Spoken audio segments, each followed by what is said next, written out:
తెల్లారిపోయిందండి మాకు. పొలాల్లో మంచి ఇంకా అలానే ఉంది. సూర్యుడు కూడా పైకి రానే లేదు. మా లియో బాబుకి నాకు తెల్లారిపోయింది. పొద్దు పొద్దున్నే మా ఇంట్లో క్యారేజీల హడావిడి ఉంటుందండి. ఒక్కొక్కళ్ళు ఒక్కో టైంకి వెళ్తారు. వాళ్ళకి క్యారేజీలు అందించాలి. మళ్ళీ మధ్యలో వీడి హడావిడి. వీడి పనే పెద్ద పని అనుకోండి. వాళ్ళ డాడీ అంటారు, ఇంటికి హోమ్ మినిస్టర్ నువ్వైతే ప్రైమ్ మినిస్టర్ వాడు అని. వెళ్ళొచ్చేసాడు. ఈలోపు శుక్రవారం కదా, నేను కొంచెం తలస్నానం చేసి చీర కట్టుకున్నానండి. వాడు చూడండి ఎలా చూస్తున్నాడు.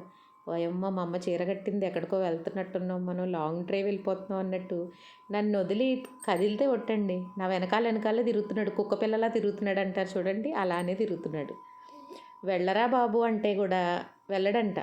వెళ్ళి నాన్న, అప్పుడే వెళ్ళట్లేదు మనం, నేను పూజ కోసం అని చీర కట్టుకున్నాను రా అంటే, లేదు లేదు, మీరు నన్ను మోసం చేసి వెళ్ళిపోతారు, నేను నీ వెనకాలే ఉంటానన్నట్టు వెనకాలే తిరుగుతున్నాడు చూడండి. రోజు ఉదయమే పూజ చేసుకునేదాన్నండి, తర్వాత క్యారేజీలు పెట్టేదాన్ని. ఈరోజు అస్సలు అవ్వలేదు. సరే వాళ్ళని పంపించేసి పూజ చేసుకుందాం అన్నట్టుగా వాళ్ళకి క్యారేజ్ పని అయితే చూస్తున్నాను నేను. ఈలోపే మాకు ఫ్రంట్ మెష్ డోర్ పెట్టమని చెప్పాము. ఆ మెష్ డోర్ పెట్టడానికి వాళ్ళు వచ్చారనమాట.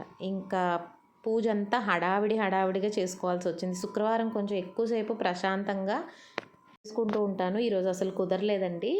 పొద్దున్నే వ్యూ అయితే భలే ఉంటుందండి. అక్కడ కొంగలు భలే ఉన్నాయి చూడండి రా అని వీడియో తీస్తుంటే వెంటనే వచ్చాడు.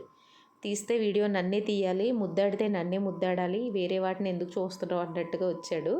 ఇంక అంతా అయిపోయి అందరినీ పంపించిన తర్వాత పూజ చేసుకుందామని కూర్చున్నానండి. చూడండి, నిన్న చెప్పాను కదా, నన్ను ఆనుకుని కూర్చుంటాడు పూజ చేసేటప్పుడు. వేరే ఎవ్వరు పూజ చేసినా వాళ్ళ దగ్గరికి వెళ్ళడు అని చెప్పి, ఇదిగోండి ఇలా అంతా అయ్యేదాకా అలా కూర్చుంటాడు. వాడికి నామం పెట్టడం మర్చిపోయాను నేను.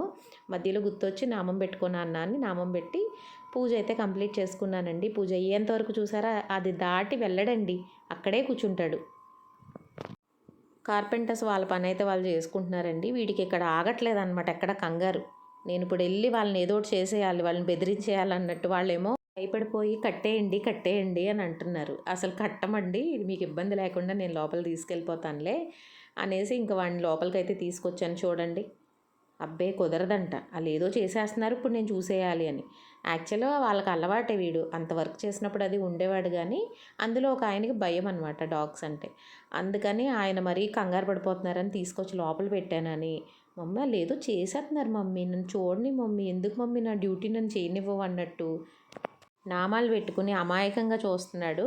డోర్ కొంచెం తీసే ఉంచానండి, ఎక్కడ వెళ్ళిపోతాడో అని చెప్పి. ఆ రూమ్లోకి వెళ్దాం నాన్న, అక్కడ బజ్జుందు కానీ ఏసీ వేస్తాను నీకంటే రాడట. 2 సార్లు తీసుకెళ్తే నేను డోర్ వేసే గ్యాప్లో బయటకు వచ్చేసాడు. చూడండి, చూశాడు డోర్ తీయమన్నట్టు. ఇంకా నేను తీయట్లేదని, నీ ఇష్టం మమ్మీ, నీకు నచ్చినట్టు చేసుకో అన్నట్టు వదిలేశాడు ఇక.